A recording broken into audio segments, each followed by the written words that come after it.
Hey y'all, welcome back to Bible Fun with the Duns. Today we're in Esther chapter number 8. So, what we see right here today is God's promises getting fulfilled.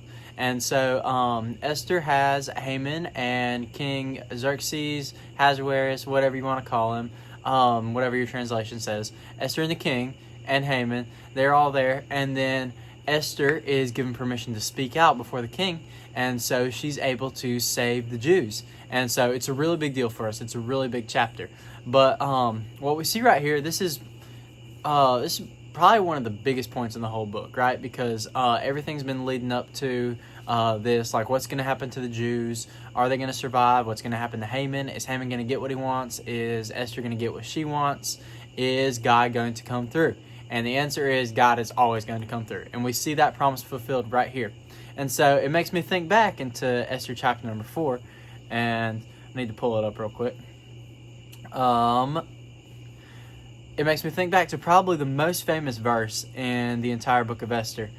Esther 4:14, it says, "For if you keep silent at this time, relief and deliverance will rise for the Jews from another place, but you and your father's house will perish. And who knows whether you have not come to the kingdom for such a time as this." And so we notice right here that Esther, she takes action after that's said to her, and she starts faithfully following God. And she doesn't know where that's going to get her. She doesn't know if that's even going to get her killed or anything. But that's what faith looks like. Knowing what you need to do, taking those steps out, and then God revealing to you those next steps until you finally get to where He wants you to go. And so faith is blind, and that's what makes it faith. And that's what makes all of this so much better, because you really have to have that that faith in God, and you really have to trust Him in order to get to where He needs you to go. And so we see that fulfilled right here. It wasn't just you do this and it happens, but it's a very gradual process, as shown.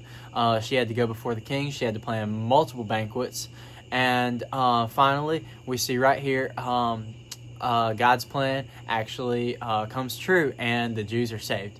And so what I just want to encourage y'all with today, whatever is going on, whatever you feel God's calling you to do, whatever you feel like those next steps are, take them and just trust God's plan that He's going to get you where He wants you to go.